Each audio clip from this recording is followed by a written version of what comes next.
And welcome back to another episode of Pokemon Knowledge. Now I gotta ask the question, and I want chat to answer this for me. Is it 2025, March of 2025 right now, or is it March 2021? Because here we are. Hobbies just has this weird way of just repeating itself. But what's every video been about recently? Every video has been about reprints. God forbid Pokemon's getting a reprint. Pokemon gets reprints all the time, but it's funny. It's funny listening to people talk. There's the certain group of people where Pokemon reprints don't matter, and then the other people that say Pokemon reprints do matter. It's just so funny that nobody can just find the spot in the middle. It's like, yeah, Pokemon reprints do matter. Believe me, they do matter. And I'll give you guys well, we could talk about reprints. We'll talk about the history of reprints. Fuck, I have all the time in the world. I don't care. We'll talk about everything you want.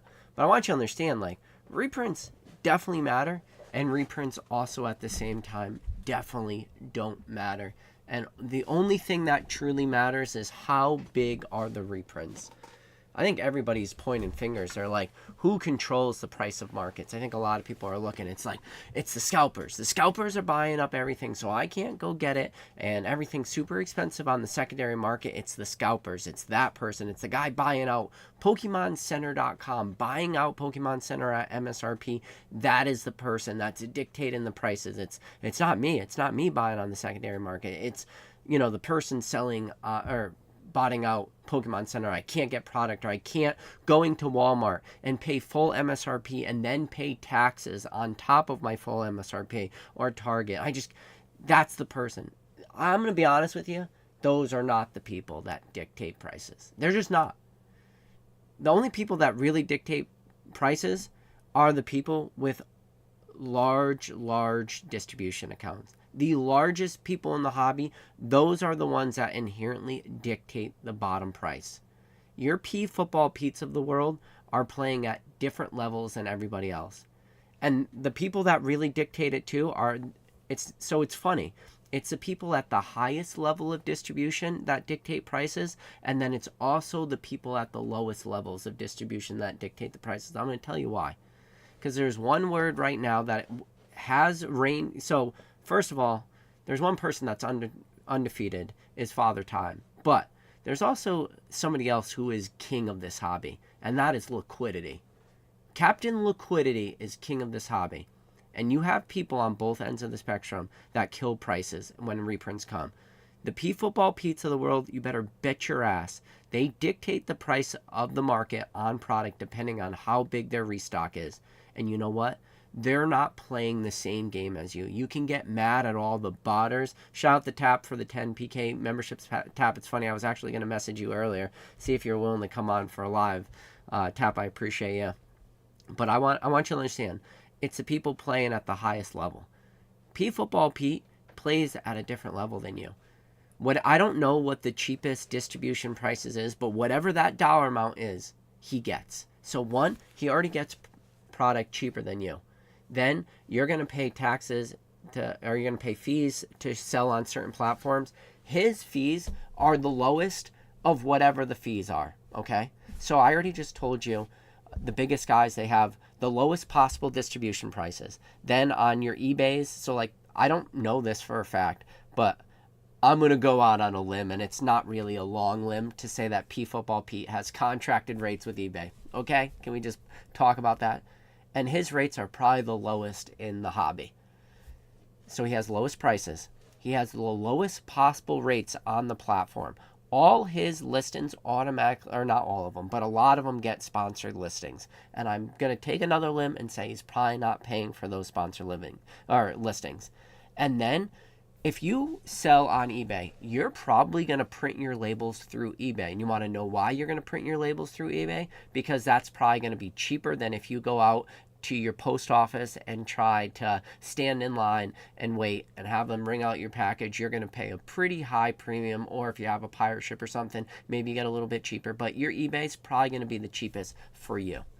Do you know that Football Pete was so big that he got mad at the United States Postal Service and he stopped using USPS and he started using FedEx and UPS, and he crippled the post office in his town so badly that the United States Postal Service came crawling to his door and gave P Football Pete negotiated shipping rates. You do not have negotiated shipping rates. I don't know how much product you sell a year, but you will probably never have negotiated shipping rates. Those guys play at a different level than you.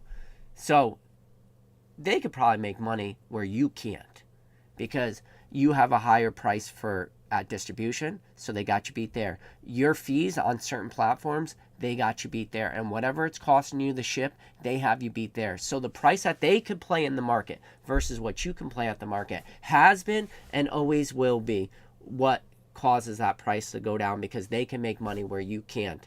And then it comes to where I said liquidity is king. Just like Father Time is undefeated, liquidity is the king of this hobby, and the liquidity sits on his stacks of cash and he wears his golden crown, and liquidity is king. And you want to know why? Because the same way that the people at the very highest end, the P Football Pete's, the reason why they can dictate prices, you know who else unfortunately dictates prices? The people who have no liquidity. So what happens is they get over leveraged. They buy whatever they can. They're putting out huge requests for allocation, but you know what? They just don't have the liquidity, because liquidity is king. So you know what happens? They get allocated their product and they have to take it, and they can't pay for it, or they don't have their money because they just do not have the liquidity. So what do? They fire sell onto the market and they try to make back whatever they can, and you would be shocked. You think that there's a lot of people. So right now in the hobby, bet your ass everybody's making money who has distribution. Anything you get from distribution, you're probably making money. The majority of people in the history of this hobby, there's a lot of people, and a lot of new people in this hobby might not understand this sentence right here. There's a lot of people throughout the history of this hobby lose money with distribution. And they lose money because the lowest price on eBay, the lowest price on certain marketplaces is cheaper than they could actually make money for. And that is not a cap. That is not a made up sentence. That is not me speaking out of my ass. In the long term of the hobby, that is for most people the reality. That at release, there is little to no money to be made with distribution. So the people that have no liquidity and they get tons of allocations, they're looking around and they're like, I can no longer pay my rent. I can no longer pay my mortgage. I can no longer pay for my storefront. I can no longer pay my employees. You know why? Because I have all my money locked up in stagnant, dead product that I can't sell right now on eBay or TCG Player because my fees are too high and my entry point is too high. I can't sell these. So I have one of two options. I can sit on this, I can close up my business, I could fire my employees, I could not pay my mortgage this month, or I can sell some of this at a little bit of a loss and I'll just keep on moving and hopefully I'll make up for it in the long run. That is the normal. That is the truth of reprints. That is only if a lot of this shit gets printed. If a lot of this stuff does not get printed, reprints don't really matter. But those are the people that really dictate. When people talk about reprints, I want you to understand that that is what people mean. If reprints are really small and there's enough of that pie to go around and everybody's making money and everybody's happy, because that's where we are right now. Right now, it's prismatic evolutions. Whether you got one case or you got 100 cases, you made money if you got one case, and you made money if you got 100 or 1,000, or you were big enough you got 10,000 or 20,000 cases of prismatic evolutions ETBs. No matter how much you got to eat. You got to be happy because the market, was strong enough and people weren't fire sailing these things, and the people at the highest end and the demand was high enough. There's only so much demand that exists. The second supply meets demand, it's very, very simple economics 101. When supply meets demand, prices will start to go down. The problem is right now is demand is just greater than supply. But to sit there and say that supply will never meet demand, unfortunately, you're in for a reality check. Now, I don't know when that's going to be. I don't know if whatever reprint this is, and that's the thing too. People are now starting to talk about this reprint like it's the make or the break of the hobby. We do not know how much shit people are getting yet. The amount of stuff people are getting is going to be what determines it. And now this is the thing too, like a lot of people say like, oh, well, you know, distribution, if the cheapest at distribution is like, you know, 20% below market, you know, it's not going to have any effect on the market. I promise you, liquidity is king. Because if P Football Pete could get it for 40 or 50% below market, and everybody else could only get it at 20% below market, you better bet your ass that P Football Pete is going to be selling to undercut everybody else. Because even though P Football Pete is super big, don't also think that he has unlimited liquidity. Make no mistake about it, he has huge bankrolls, but he is operating in a business of turning and burning. P Football Pete is not in like the hobby for investing. He is not a Pokemon seal product investor. He is a seller into the market, and he will be the lowest on the market because he cares about volume. So to think like that his liquidity is king, you're probably also mistaken. So the same way where liquidity could kind of be dangerous on the lowest end, it probably could be dangerous on the highest end too. Because, you know, he's probably getting, I don't even know how much, I mean, his tickets are, you know, like his purchase orders are tens and hundreds of thousands, $500,000, $1 million, I don't know. I mean, this guy, it's not, he doesn't have unlimited money. So if restocks are big enough, even for a guy like him, he's going to have to sell to get that liquidity out, to keep running his business, to keep turning and burning, and the other 16,000 trading card games that he deals in. Make no mistake about it. When people talk about reprints, that is really what people are talking about. And I think people sometimes do get a little confused by that. And you know what? There's a lot of people entering the hobby and they've never played in the reprint game. You know? Reprints could stagnate sets for years. It happened with base set. You know? Like, the most popular set in the history of Pokemon, yeah, you could say Evolving Skies is popular. Oh, wait.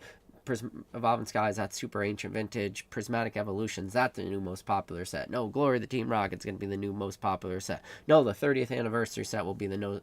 Okay, yeah, we get it. I've already made that rant. But, like, what are the most popular sets? Unlimited. There's a reason why there was certain, like, terms used for base set. You had base set first edition, shadowless, unlimited was truly unlimited. You know, we talk about 8 print runs. I don't know where that number came from, but it's the one that I like to go with, that there was 8 different major print runs of base set, but there was probably way more.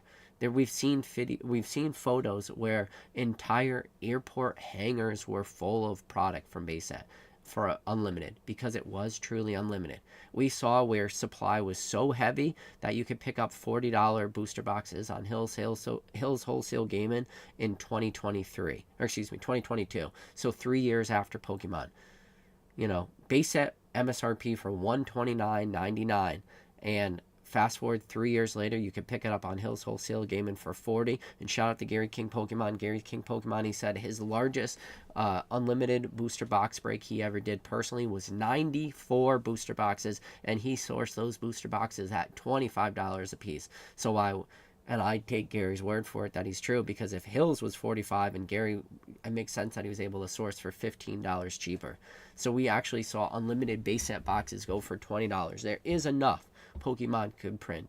People don't think that word, it really matters. And it's funny too, because, and I talked about it last live, and I won't beat this topic in too much, but there are people that have entered Pokemon today who have never seen product on the shelves. Think about that sentence I said. And I said it last video, and I just want to repeat it again. Imagine you got into Pokemon and you have never seen full shelves. You've never seen Pokemon products on clearance. You've never seen 151 Mew UPCs sit on Costco.com at $80. You've never logged on to PokemonCenter.com and scrolled through pages upon pages upon pages upon pages of sealed Pokemon product at MSRP. They have never seen that. They don't really understand, like, when people talk about reprints, they don't know what it means. But then there's also the point where we're also in a time of unprecedented demand. Goes back to what I already mentioned, economics 101. Supply versus demand. If demand is strong enough, it will be able to eat up a lot of this stuff. It's just a matter of how big. When I made my video as I walked through the valley of $79.95 booster box, I fear no evil, I drove to P Football Pete's warehouse and I talked to Scott in person. And because I was shocked at the time, $79.95 booster boxes. And I went there and I stood as far as I am from where I am to where my camera is, where I'm talking to you. That same distance was how far I was from Scott, P Football Pete, and asked him, like, what's going on? And it's just pretty much came down to he got a lot of it. That was it. He got a lot of it through distribution. And because he got a lot of it, he can't just sit on it. That was the conversation that was had. As far as I am to this camera. I talked to him. I was there in person right after. And that's where the video came from as I walked through the valley of $79.95 booster box. You want to know what I did while I was there? I bought more Chillin' Rain right there in person. That's just this hobby. So if enough of this stuff gets printed, that is where prices are going to start to crash. And then the same way as liquidity is king of this hobby, where the people that are going to panic sell because they don't have the liquidity and they shouldn't have been really playing in this game trying to get huge allocations, and maybe they don't have good outlets and they're not going to be able to actually afford to buy this product if there's enough. The same way as liquidity is king by killing prices, liquidity is king where I promise you, the people that are positioned, the people that are super cash heavy right now, the people that are sitting prettier than everybody else, when times like this happen and there is blood in the water, you better bet your ass that in this hobby there are sharks. There are real sharks in this hobby. Like right out of the movie fucking Ace Ventura Pet Detective. Here, fishy, fishy, fishy, and then the giant shark comes out. There are people that are sharks in the hobby that have more liquidity than you will ever be able to comprehend, ever be able to imagine. And those people will be able to buy a lot of this product up, and they will be able to sit on it. And the thing is those people will be able to outlast a lot of people. And even those people that are still sharks, even they have a limit of how much they can sit on. But a lot of those people have already created platforms for themselves, selling channels, like places where they can move this product and where you will not be able to make money. You will not be able to make money because of the same reasons I mentioned, that your cost of entry is going to be too high, your selling fees are going to be too high, your shipping costs are going to be too high, the platform fees are going to be too high. You will not be able to make money in the market if certain things crash, but the sharks, they will, because they will have enough liquidity and they'll have build the relationships and they will make money. That's the thing. Right now, this hobby makes sense for everybody. Everybody can play in it. Everybody can make money. It's easy. When there's only a nickel to be made per pack, 10 cents, 20 cents, 25 cents. When you start getting down and you're really starting to say, like, how much is your time worth? And then it all comes down to volume. Volume. How many times have I said the word volume on this channel? Volume will be king at that point. And the people that could keep moving large amounts of volume at very low margins and will still be able to turn a profit, those people will continue to get bigger, continue to get stronger. The sharks will keep eating the smaller fish until eventually there will only be sharks left, and then they'll just be there well positioned again for when this hobby comes right back around. Another thing about reprints too is now reprints, all products are no longer created equal. It kills like growth for a lot of products, and products will stagnate for a very, very long time. And the products that are right now maybe quote unquote looked upon as the poor performers, if those poor performer sets do not get reprinted, those poor performer sets actually start to outpace the high performer sets. We've seen it happen multiple times. Perfect example, in 2020, in 2020 you had 4 sets that were released in 2020. You had Sword and Shield base, 5, if we're going to call Champion's Path, we won't count specialty sets. You had 4 main expansions. You had Sword and Shield base, Rebel Trash, Darkness Ablaze, and Vivid Voltage. Those are the 4 sets that were printed in 2020. And then the set right after was in February. It was Battle Styles. And then the set before Sword and Shield in November 2019 was Cosmic Eclipse. But those were the 4 out of 2020. In early 2021, both Darkness Ablaze and Vivid Voltage ETBs were on an absolute tear. Darkness Ablaze ETBs were sitting right around $130. Vivid Voltage ETBs were sitting right around $140. And Rebel Trash, aka Rebel Clash ETBs were sitting right around $35. And you know what happened? Out of those 3 sets, 2 of them got reprinted and 1 of them didn't. The 2 that got reprinted was both Darkness Ablaze ETBs and Vivid Voltage ETBs got reprinted. So Vivid Voltage ETBs went from a high of $140 and they were sitting right around $22 to $25 in ETB. A lot of people were selling those at a loss. Yes, they were picking those up from distribution and they were selling them at a loss. At the time, people were paying right around $27.50 per ETB. And you know what? And then God, Darkness Ablaze stayed at $27.50 forever. You could pick up Darkness Ablaze ETBs for a long, long time afterwards. You know what happened? They stopped being new. They weren't sought after anymore. They got reprinted. They got reprinted into the ground. Nobody wanted them anymore. So Darkness Ablaze ETBs went from $130 down to $27. Vivid Voltage did the same thing. Vivid Voltage started to recover a little bit faster than Darkness Ablaze, but then Vivid Voltage ETBs sat at that $30, $35 price point for what seemed like forever.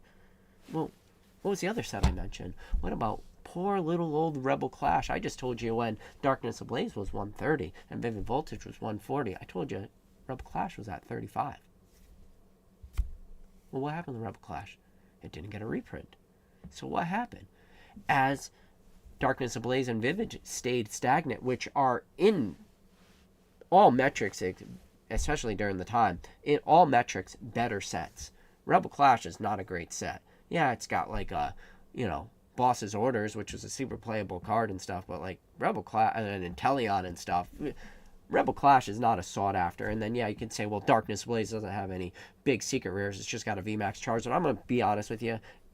Every set is kind of better than Rebel Clash in a way. But what happened? Well, what became one of the most expensive Sword and Shield ETBs? Sure, your Evolving Skies ended up getting reprinted or got put out in Evolving Skies ETBs for a while. But then what happened was as Darkness Ablaze and Vivid Voltage just fucking flatlined forever at $25, $27, $30 in ETB, $22 in ETB, depending. What happened in the Rebel Clash? It just went from 35 to 40 to 50 to 70, then up to like 120.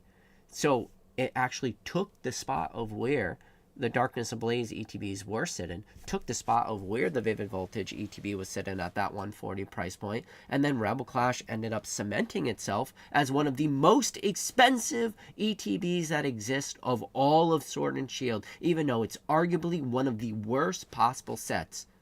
What a flip. Darkness Ablaze, Vivid Voltage, go fuck yourselves. Rebel Clash, you are the king. And why did that happen? Why is that ETB so expensive in relative for what the set was from where it, started at the bottom. Now we're on top, baby. Rebel Clash gets to sing that song. Why? Because it just never got reprinted. And then that is the truth about reprints.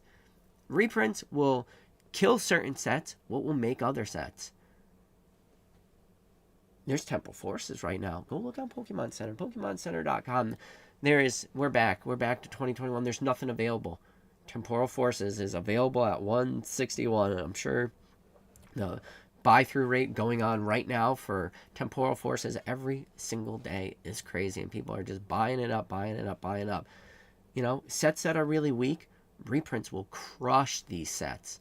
But then there will be the same way as right now, Temporal Forces is really the only set that's readily available on most platforms and is one of the cheapest booster boxes that exist.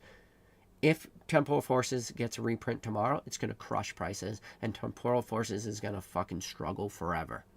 Now, if Temporal Forces never gets a reprint, but other sets get gigantic reprints, and now another thing too is when a lot of reprints hit, when you only get onesie, twosies of reprints, so it's just Just Surgeon Sparks is getting reprinted. Just Prismatic is getting reprinted. Just Paldeo Evolved is getting reprinted. Just Paradox. Just. When you use the word just and it's just a singular set, reprints do not affect prices as strong as when the Pokemon, in my theory, holds back product and then just dumps everything at once. And you're going to say, well, once again, that's never happened before. Whoa, hold up, Kimmy. It has happened before, and I literally just told you as I walked through the valley of the $79.95 booster box, I fear no evil. It wasn't just Chill and Rain that got dumped. It was 4 sets that got dumped. It was Chill and Rain, it was Battle Styles, it was Fusion Strike, and it was Evolving Skies. They all got dumped at one point. And you think that the market was so strong. Well, Evolving Skies was $95 a booster box at the same time that Chill and Rain was $79.95, okay? Like, understand that is reprints. That is what makes, that is what breaks.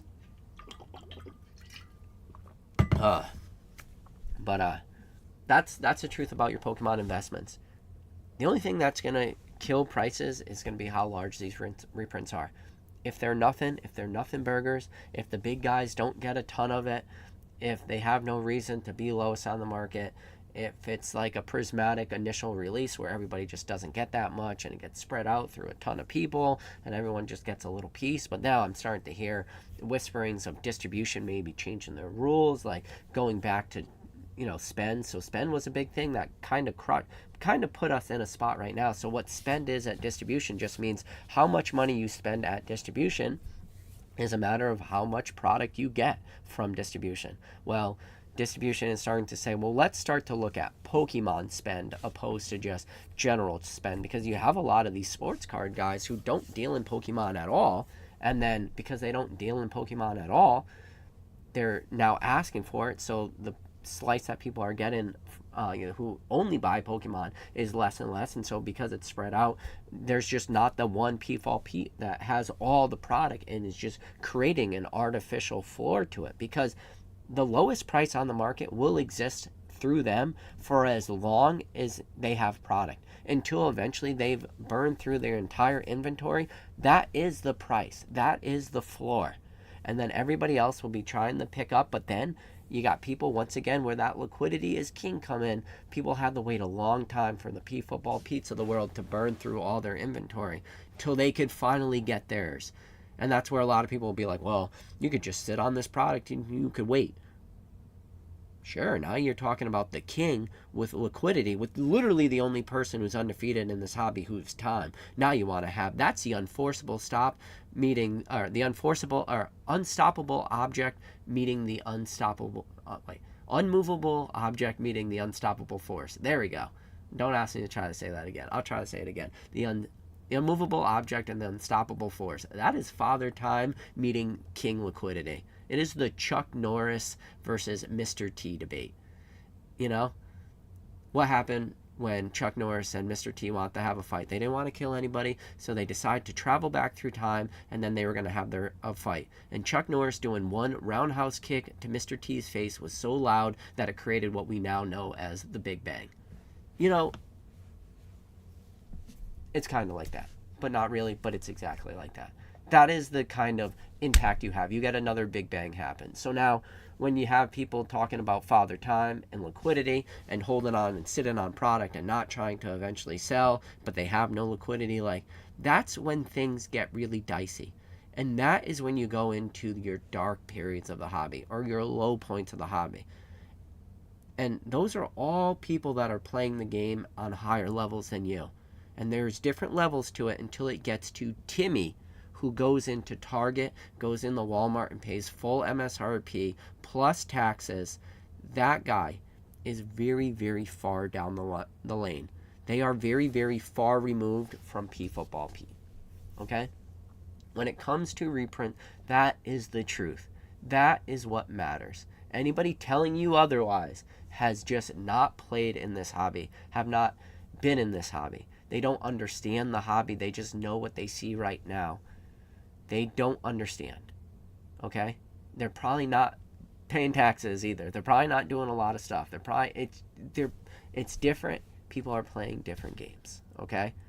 So when it comes to reprints, That's all that matters. Now, we'll see. We get to play the waiting game. Now, time has this weird way of just crushing all, too. And Pokemon has the ability to just keep pushing out reprints. You know, we've seen it happen. Sets like, remember this set? Remember this set? Shining Fates? 120 pre-order prices for Shining Fates. And what did Pokemon do? They reprinted it, and then they reprinted it. They reprinted it, and they reprinted it, and they reprinted it. And then they just kept reprinting it, and Shining Fates sat forever. And it killed the price. And all the people that bought in at 120 in ETB, it took them years. And you know what? When you have your money, if you have unlimited funds, this channel is not for you, okay? I'm just going to be very transparent and be very honest for you. If you have unlimited funds and you have the ability to sit on product forever, but while you still have the ability to sit on product forever, you also have the ability to play in this market and keep buying through the dips and the ups and the downs and the sideways, and you never sell. This channel is probably not designed for you. There's probably other channels out there that are better for you. This channel is about navigating in the day-to-day of Pokemon. And that could be flipping, dipping, 69ing. Sometimes this hobby, it's 69's you, but sometimes it's on top and you're on the bottom. That's what this hobby could sometimes be. But some people don't think that is this hobby. But I promise you, it is. It will face fuck you. Sorry. I'm just going to be honest with you. That's the super transparency for you. There will be certain people in this hobby that will be the exact scenario that happens to them. I'm sorry. You're playing... This is Pokemon, though. There's a lot of money to be made in this hobby, though. Make no mistake about it, though. All right. So what else do we got to talk about? I think I made my rant. I think I made my point. That was 30 minutes of PK just telling you the truth about reprints. All right. If you guys are just tuning in right now, I recommend you tuning in, going back to the beginning, watching the beginning rant as I go and I look in the chat. I do see a lot of familiar faces. I do appreciate all you guys hopping in. Twin Turbo, good to see you. Garen M, appreciate you. Tap, good to see you. Tap. Tap said this better not be a 30-minute video. So, Tap, the way I do it is 30 minutes right now. But I'm going to make my way to the bottom of the chat. If anybody has any questions, feel free to ask your questions right now. Jay says Tap is the GOAT. Yes. So, Twin Turbo, so with this thesis, wouldn't it be more prosperous for small fries to sell singles and grade? It is until it isn't. I mean, small fries, listen, there's a lot of places in this hobby you can make money. Really the topic of this video is more about reprints, but you know, when you go back to the tried and true, and some people hate this saying, but there is validity to it, and I stand by it, and I still believe it. Listen, in this hobby, the riches are in the niches. That is a very true statement. The riches are in the niches. Now, singles and grading, there is a lot of money to be made there. The problem is your best grading plays are going to be graded plays you can do in mass. So, you know, mass grading plays, especially when things start to, you know, downturn and it's turning and burn and it's volume. The same way it's volume in a lot of areas of the hobby, it's also the same way it's volume in for grading plays. The problem is with the small guys, when it comes to singles and graded cards, a lot of smaller people, they just don't have the outlet for their non-gradable plays. And if they don't have the outlets for their non-gradable plays, they end up finding themselves very tied up in, you know, a lot of raw cards. And then when they do start to grade cards, if they're not super familiar with the grading process, they will find themselves really become a liquid really fast, because all their graded plays, quote unquote, are tied up in what becomes more or less unsellable cards. An unsellable card is a sense where a card is now in a PSA 9 is worth less than that same card is raw.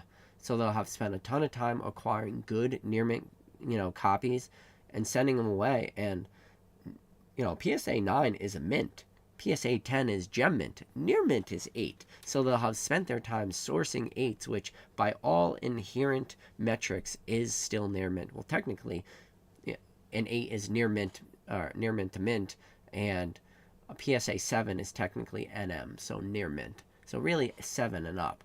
And people will spend a lot of time sourcing those cards, and when they start to do their grading plays, they'll have very, very historically low PSA 10 percentage rates.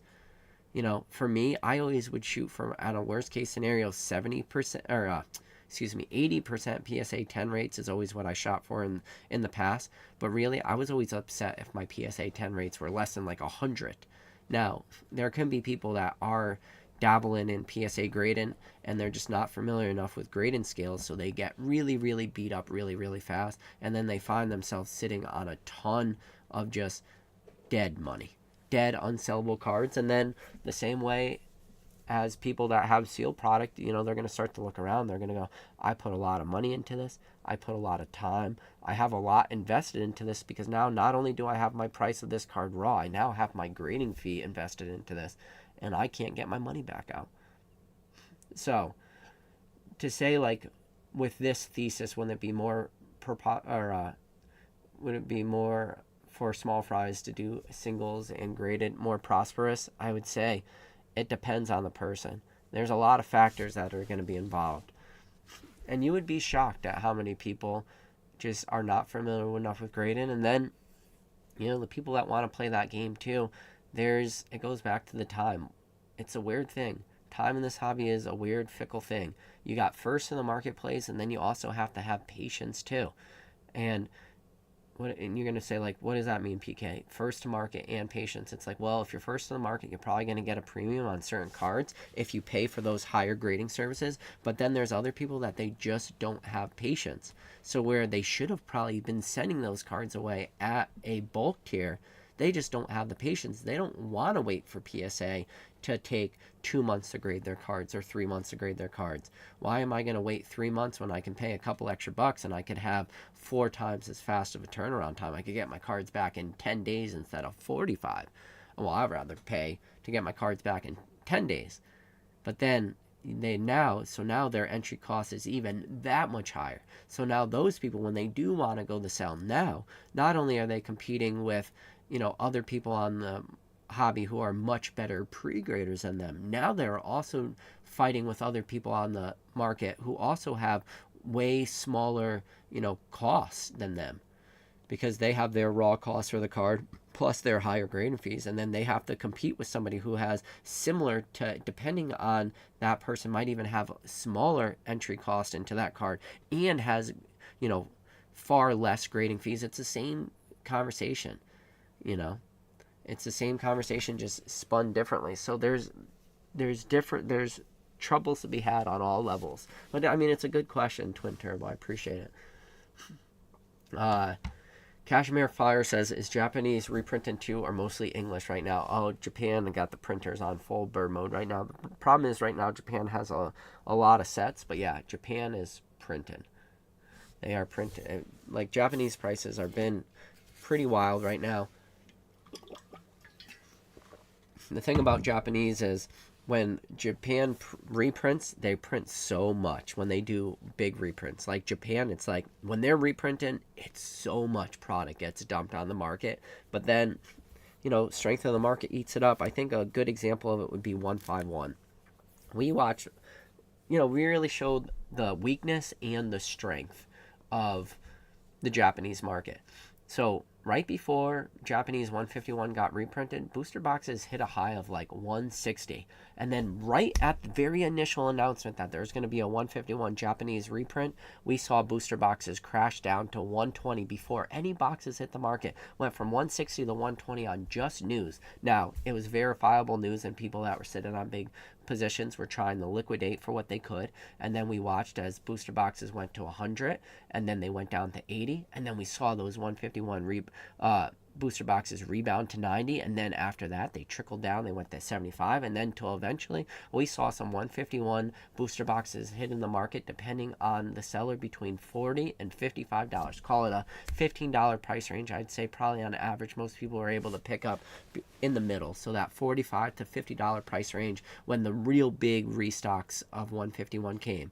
And then 151 just kept creeping up till right now we're right back in it. We're right back to like whatever, one of those 160 booster boxes where right where we started all the, what was that, years ago, or was it years? I don't even know. I can't even keep track of time anymore. Shout out to Father's Time. Can't even keep track of time anymore, but we're right kind of back to where we were. And then the question is now Japan going to go back and reprint 151? And it's like, I don't know. I don't know enough about the Japanese market. I like to watch it from a speculator from outside looking in. It's the same thing with Terrestrial Festival. Like Terrestrial Festival at release being Terrestrial Festival is an evolution set. Shout out the Retro. Shout out the Retro Specs. Where's Retro? Retro, shout out to you. He was doing pre-orders on Instagram for $50. That was his pre-order price right at the very beginning of Terrestrial. And even Retro, I don't think, really understood what the reprint cycle was going to look like, because when it went from 50 to 60 to 65, I think Retro was expecting, bigger reprints than we actually got. And then, when the reprints did start to come, well, they weren't $50. They didn't go back to $50. They went from that 50 initial pre-order, then it went to 60, then it went to 65, and then it's 80, and then 87, and I don't even know, whatever the Terrestrial Festival price is right now today. And the big restocks never really came, or if they did come, the market was just too strong too, But Japan does have a way where they could dump product pretty quickly.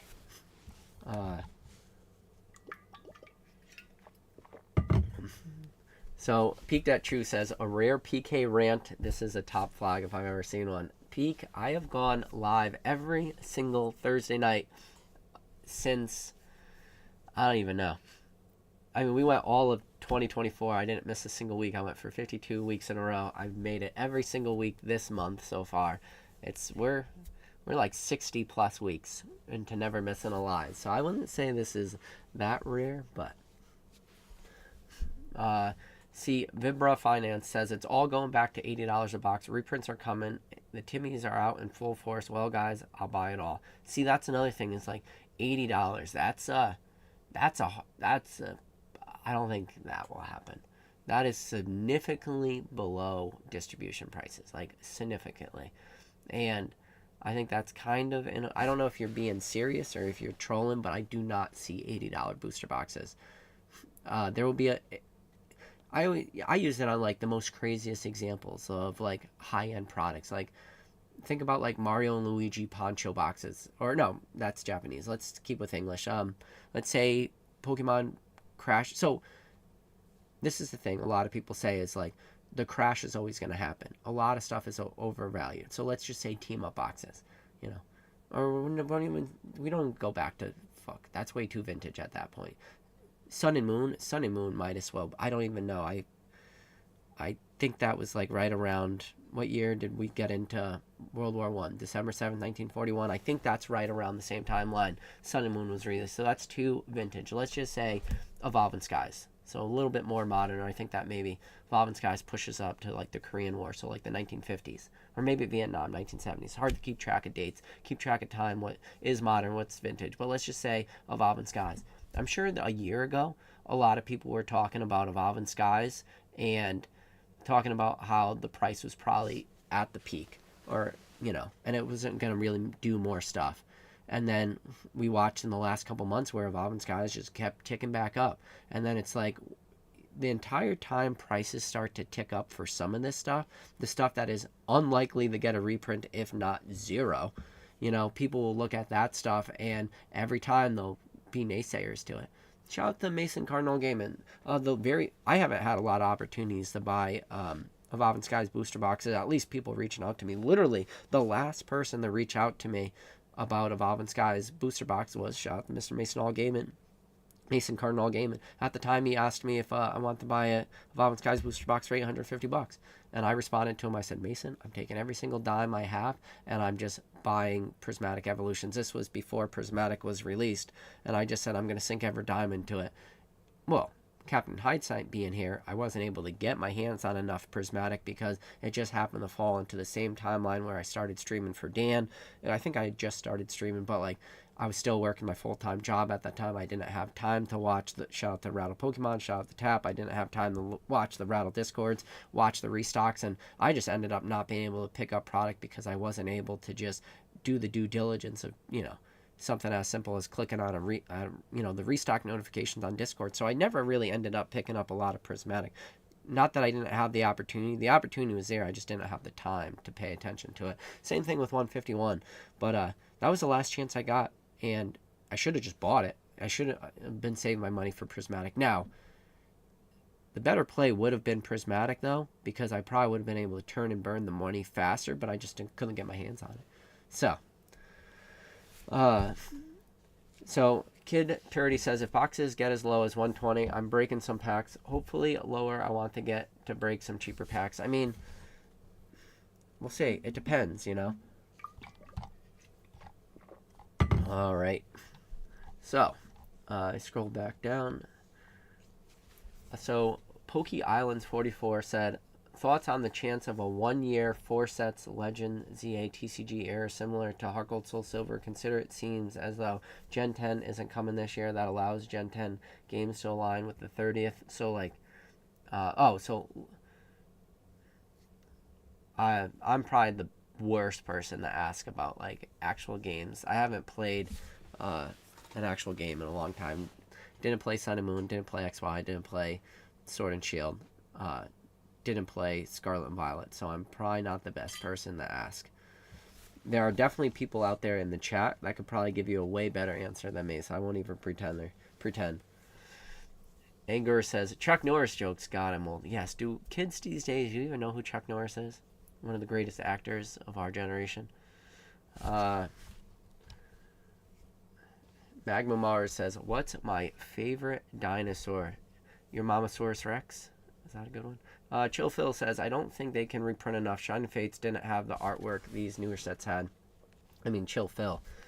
Shining Fates had a shiny Charizard, man. It had baby shinies in it.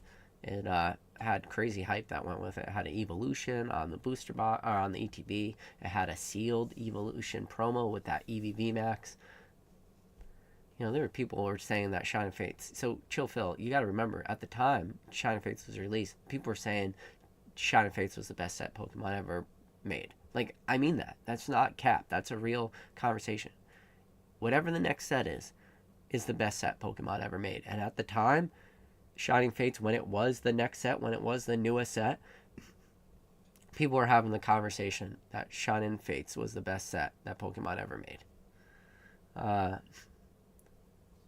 So McNick says, PK, if I move some of my liquidity into vampires and vixens and I cook, you can never be cooked buying vampires and vixens. Coming right out of old CT. I don't know.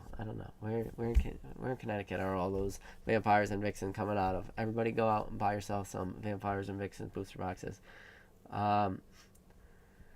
So Chill Phil says, thoughts on people pricing off of TCG Player when there is market manipulation?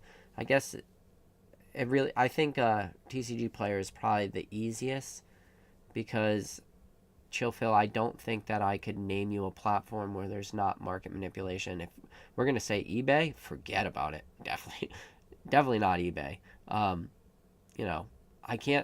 I can't give you a good answer where it's like, okay, if you're not basing off TCG Player prices, where are you basing it off of? I think TCG Player, while there is definitely market manipulation that is taking place, the volume of sales are just so high on TCG Player that I don't think it matters enough. I think it gives you the quickest, easiest reference point, TCG Player. Let's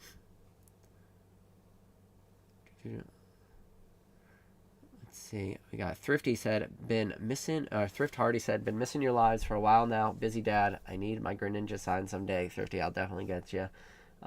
Chill Phil said, thoughts on tariffs impacting products that have pieces made in China? We'll see. I mean, 25% is a lot, but I'm not to get political, but I think tariffs are very transitory in the sense that I would be very, very shocked that at the time recording this video is March 6, 2025. I'd be very shocked personally that on April 6th, which is a month from now, we're still talking about tariffs from China and tariffs from Canada. I'd be very, very shocked. Now, that's where I could be wrong, but that's why I said I just don't want to get into the political argument or political conversation. I think it is just very transitory, the tariffs. And if they are not completely gone by next month, I could definitely see the tariffs have been put on pause or some kind of verbiage in the sense that they just don't affect us. That's what I think.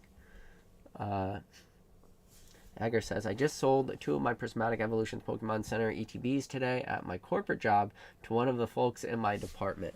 Cold hard cash. Augers, you want to talk about a top signal? That could be a top signal. It's when you're doing pallet investments with your dad, when your mom is starting to buy in the Pokemon, when your grandma's asking you about Pokemon, when your coworkers are asking about Pokemon, when your next door neighbor is asking about Pokemon, when your next door neighbors, it's just, that's when we know we're also in a potential top signal. So now that's where the sharks the sharks love to swim too in this type of hobby right now, this type of market, because they're the kings of the oceans. They're going to dominate. One of the things about sharks in the ocean is they're the apex predator. So when you're the when you're the apex predator, you have nobody to worry about. So I think the true sharks, this is the best time, because you're going to be able to over navigate this hobby opposed to 99.9999. There's a lot of people in this hobby. 9999. There's a lot of decimal points where you get to navigate this hobby at a higher level than most people. So when you become the apex predator, when you are the shark and you could just swim around all the other small fish and you got nothing to worry about, I think it's a top signal, but it's also just depends on how you're navigating this market. I think, and I've said it before and I'll say it again, and I mean it. I meant it a year ago. I meant it 2 years ago. I meant it 4 years ago. I meant it 2 weeks ago, a month ago. If you are not making money in this hobby right now, you may never make money. This is the time. Make your money now.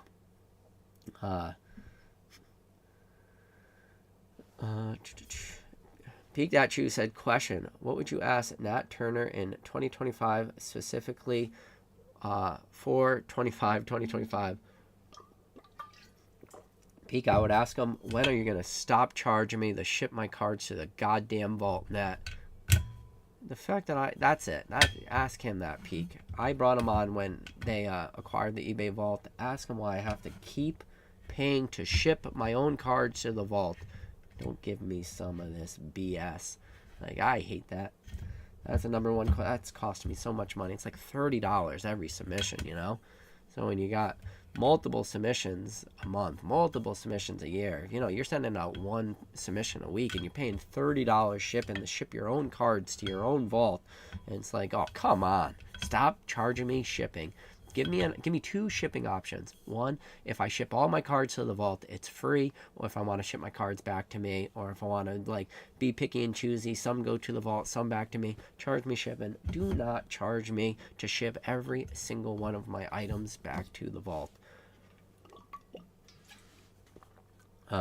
Fresh says, don't give the sharks freaking laser beams. All I wanted was sharks with laser beams. I just wanted a secret hideout inside of a volcano, and I got a grandma's basement. See, I'm not at that head yet. Eric Drinks Water said, I got to the part where people's faces, something was happening to it. All right, made it to the bottom of the chat. 53 minutes. You guys want a 30-minute video. You guys don't want me to talk about anything.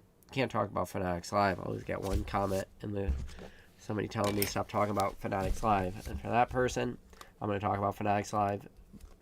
Put your fingers in your ears and hum for a second. Do yourself a favor.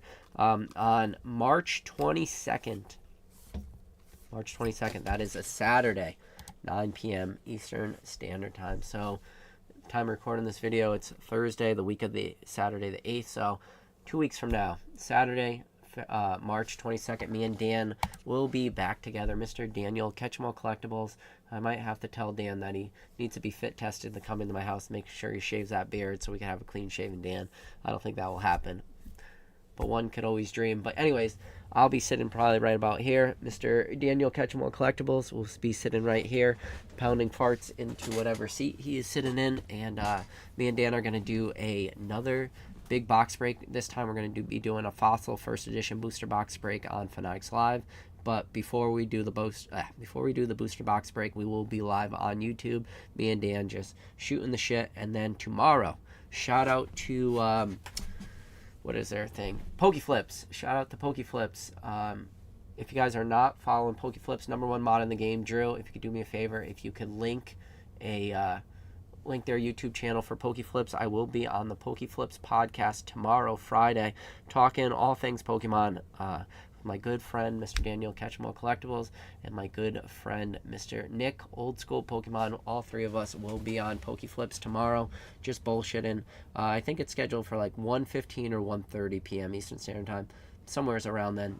Don't shoot me if it's like 15 minutes in either direction. But yeah, definitely make sure you guys check that out. As always, I do appreciate every single one of you guys. Be safe.